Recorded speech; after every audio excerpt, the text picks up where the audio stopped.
चलिए, अगले वीडियो में हम लोगों ने देखा कि जो है ये जो तीनों संस्थाएं हैं, जैसे कि न्याय हमारी जो विधानमंडल, कार्यमंडल और न्याय व्यवस्था, मतलब क्या करेगी, विधानमंडल क्या करेगी, जो मैंने आपको बताया यहाँ पे, जैसे कि इसके पहले भी बताया आपको, जो पहले वाले वीडियो में देखा था लोग की, जो विधानमंडल है वो क्या कानून बनाता है, और जो है कार्यकाली मंडल जो है कानूनों को कार्यान्वित करता है, मतलब ये जो है जो उसे जो है पारित करता है, और ये जो हो क्या करेगा, न्यायपालिका क्या करेगी, न्याय प्रदान, मतलब लोगों को न्याय करेगी, उसके साथ इंसाफ करेगी, या जो है जो गलत काम करता है उसे दंडित करने का कार्य जो है न्यायपालिका का होता है। इस प्रकार से संसदीय शासन प्रणाली का जो चक्र जो है चलता है। ठीक है, अब हम देखेंगे संसदीय शासन प्रणाली के जो प्रकार है उसको भी हम लोग अभी देखेंगे कि संविधान द्वारा इन तीनों अंगों के कार्य, उनके अधिकार क्षेत्र और सीमाएं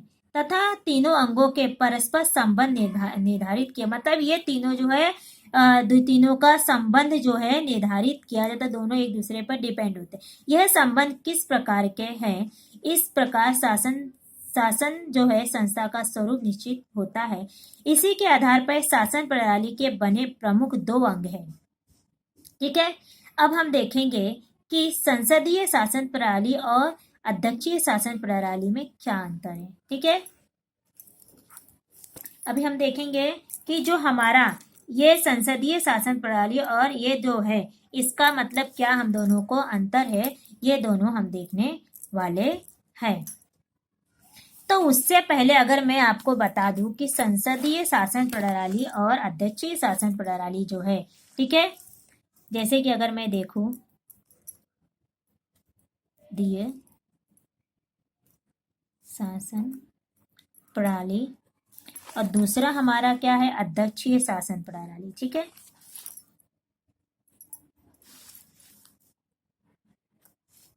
क्या था, अध्यक्षीय ना, अध्यक्षीय शासन प्रणाली। ठीक है, अगर हम लोग इसको, अगर हम लोग दोनों को, अगर एक चीज मैं आपको बताऊं, इसके कुछ पॉइंट है जो हमारे लिए बहुत ज्यादा इंपॉर्टेंट है, अगर हम लोग इसको याद रखेंगे तो हमें अध्यक्षीय और शासन प्रणाली के दोनों में फर्क पता चल जाएगा। तो सबसे पहले जो हमारा संसदीय शासन प्रणाली में है, तो ये संसदीय शासन प्रणाली अगर हम देखेंगे ये कहाँ से आया, सबसे पहले हमारे इसके जनक कौन है, ये किस देश, ये संसदीय शासन प्रणाली जो है किस देश से आया है, तो पहले देखेंगे इसके जो जनक है, हाँ, जनक यानी देश। ठीक है, ये जो जनक है ये कहाँ से आया है, ब्रिटेन से आया है।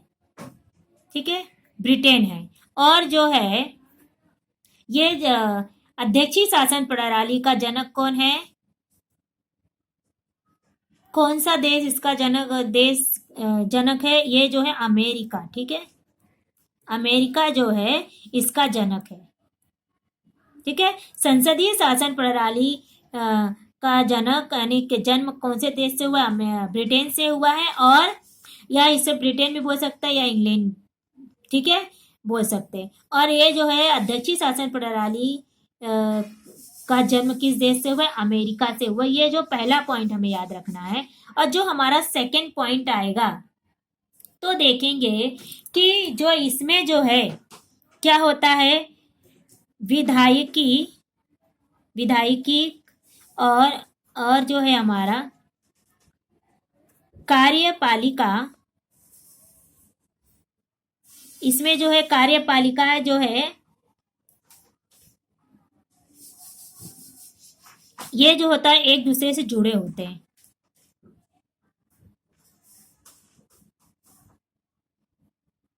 एक दूसरे से जुड़े होते हैं।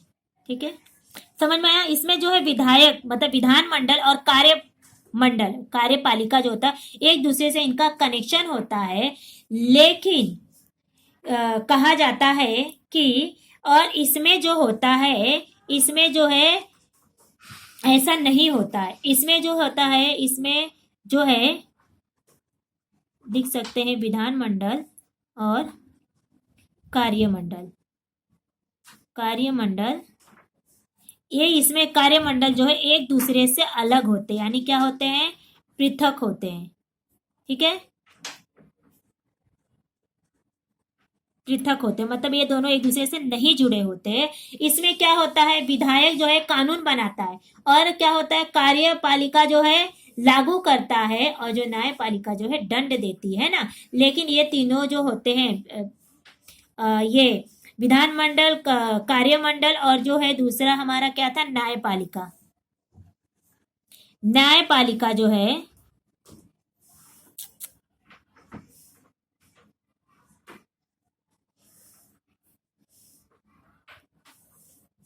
न्यायपालिका जो है, थोड़ा सा रॉन्ग हो गया, न्यायपालिका जो है, ये तीनों जो है एक दूसरे से अलग होते हैं, जबकि इनके और इस जबकि इसमें जो है न्याय विधानमंडल, कार्यमंडल और न्यायपालिका में आपस में जो है क्या होता है, के बीच जो है एक दूसरे से ये जुड़े होते हैं, लेकिन इधर पे ये एक दूसरे से जुड़े नहीं होते हैं। ठीक है, हमारे भारत देश में जो है संसदीय शासन प्रणाली स्वीकार की, अमेरिका में संसदीय शासन प्रणाली नहीं स्वीकार की, वहां पे अध्यक्षीय शासन प्रणाली स्वीकार की गई है। और इसमें जो तीसरा पॉइंट अगर मैं देखूंगी तो यहाँ पे जो है दोहरी जो है कार्य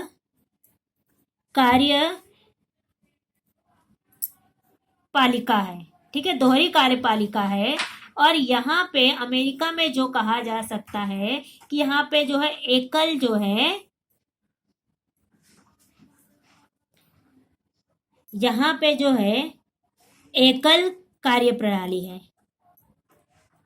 कार्यपालिका है। ठीक है, कार्य प्रणाली बोलो या कार्यपालिका बोलो, यहाँ पे ये चलता है। ठीक है, और यहाँ पे देखेंगे दोहरी कार्य प्रणाली किसे कहते हैं। देखिए, दोहरी कार्य प्रणाली में जैसे कि इसमें दो भाग आते हैं, एक है वास्तविक, ठीक है, एक होता है वास्तविक, और दूसरा जो हमारा होता है नाम मात्र। ठीक है, नाम मात्र मतलब वास्तविकता में क्या होता है, इसमें जो होता है प्रधानमंत्री होते हैं, मतलब जो शासन अध्यक्ष होते हैं वो बड़ा होता है वास्तविकता में।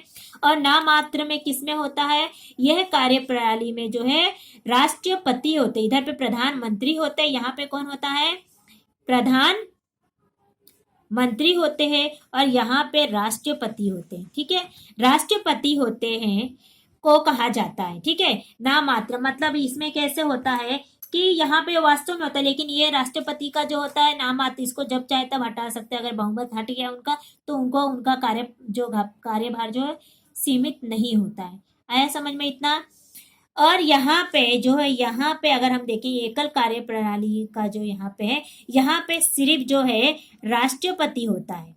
ठीक है, दूसरे में जो है एकल कार्य प्रणाली में सिर्फ राष्ट्रपति होता है, और यहाँ पे जो प्रधानमंत्री और राष्ट्रपति दोनों की ही जो है यहाँ पे कार्य प्रणाली होती है।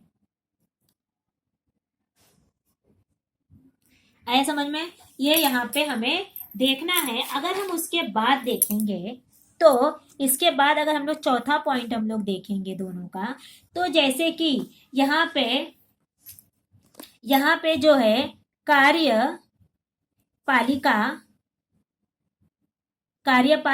और विधान जो हमारा है या विधायक होता है, विधानमंडल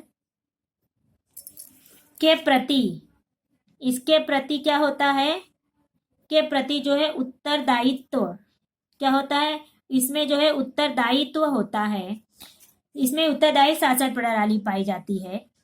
और जो कि यहाँ पे अगर हम देखेंगे तो अनुत्तरदायी शासन प्रणाली पाई जाती है, मतलब यहाँ पे कार्य प्रणाली जो होती है, कार्य प्रणाली का कार्यकाल निश्चित होता है, मगर यहाँ पे अनुत्तरदायी मतलब यहाँ पे ये जो होता है इसका उत्तरदायित्व होता है, और इसकी जो शासन प्रणाली जो है अनिश्चित होती है। ठीक है, और यहाँ पे अगर हम देखेंगे तो ये अनुत्तरदायित्व होता है। ठीक है, अनुत्तरदायी होता है, मतलब यहाँ पे जो शासन प्रणाली अनुत्तरदायी, मतलब यहाँ पे कार्यपालिका और विधानमंडल से यहाँ पे कोई इसका किसी का कोई लेना देना नहीं होता, और यहाँ पे होता है। ठीक है, और इसमें जो होता है लोकसभा में बहुमत से ही बहुमत हो तो प्रधानमंत्री बना होता है। इसमें क्या होता है, अगर जब बहुमत है सबका तो ही जो है प्रधानमंत्री जो है संसदीय शासन प्रणाली में जो है प्रधानमंत्री बना रहता। अगर बहुमत उसका टूट गया तो उसका जो कार्यभार जो है खत्म हो जाता, मतलब वो अपने पद से इस्तीफा उसे देना पड़ता है। और अध्यक्षीय शासन प्रणाली में ऐसा नहीं है। अध्यक्षीय शासन प्रणाली का जो कार्यकाल जो होता है वो निश्चित होता है, मतलब इसका कहा जा सकता है ये इसका उत्तरदायित्व तो नहीं होता। यहाँ पे जो है कार्यकाल जो होता है यहाँ पे अनिश्चित होता है, अनिश्चित होता है कार्यकाल। किसका? जो है हमारे प्रधानमंत्री का, है ना। ठीक है, इसका जो कार्यकाल अनिश्चित होता है और यहाँ पे जो है निश्चित होता है, निश्चित होता है प्रधानमंत्री का कार्य। ये जो है 4 वर्ष का होता है, मतलब यहाँ पे एक बार जो प्रधानमंत्री बना तो वो 4 वर्ष के लिए प्रधानमंत्री ही बना रहेगा। ठीक है, उसको जो है किसी की सपोर्ट करने की जरूरत नहीं है। जो जो एक बार बना तो 4 वर्ष तक प्रधानमंत्री बना रहेगा। लेकिन जो हमारे संसदीय शासन प्रणाली में ऐसा नहीं है। अगर प्रधानमंत्री को बहुमत है तो ही जो है वो प्रधानमंत्री पद पे है। अगर बहुमत उनका टूटा तो समझो प्रधानमंत्री पद से वो गए। ठीक है, मतलब जब तक लोकसभा में बहुमत है, मतलब जब तक लोकसभा में बहुमत है तब तक सरकार चलेगी। और यहाँ पे ऐसा कुछ भी नहीं है, यहाँ पे जो है ऐसा नहीं होता है। ठीक है, यहाँ पे जो है किसी की बहुमत की जरूरत नहीं है। एक बार जिसको चुन के आ गया वही जो है 4 साल के लिए जो यहाँ पे प्रधानमंत्री बना रहेगा। आया समझ में आपको? और इसका अगर मैं 6 पॉइंट लूंगी तो यह बहुदलीय व्यवस्था है, मतलब यहाँ पे इसको कहा जा सकता है बहुदलीय व्यवस्था। ठीक है, मतलब बहुत सारे लोग इसमें, बहुत सारे जो है राजनीतिक का दल होता है, यह सक्रिय होता है। क्या होता है? सक्रिय होता है। ठीक है, और यहाँ पे अगर मैं 6 पॉइंट की बात यहाँ का करूं तो ये जो है द्विदलीय होता है। ठीक है, द्विदलीय व्यवस्था होती है यहाँ पे। और ये जो है निष्क्रिय होता है, निष्क्रिय होता है।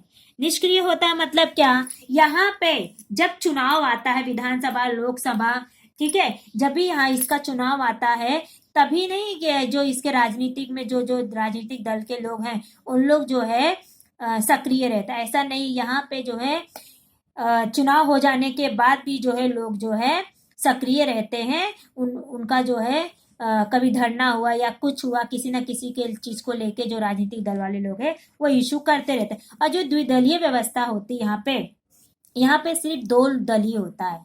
ठीक है, यहाँ पे 2 पार्टी खड़ी होती है और जो जीत गया तो उसकी सरकार बन जाएगी अध्यक्षीय शासन प्रणाली। और जो नहीं जीता वो क्या करेगा? चुपचाप हो जाएगा। उसके बाद जो है वो कुछ नहीं बोलेगा, वो कुछ नहीं करेगा। ठीक है, मतलब वो जो है चुनाव में ही खाली वो दिखाई देता है। चुनाव के बाद, जीतने के बाद उसका कोई भी हस्तक्षेप या कुछ भी जो वो नहीं कार्य करता है। मतलब वो शीत युद्ध, मतलब शीत में चले जाता है, शीतकाल में चले जाता है। ठीक है, ये हो गया हमारा।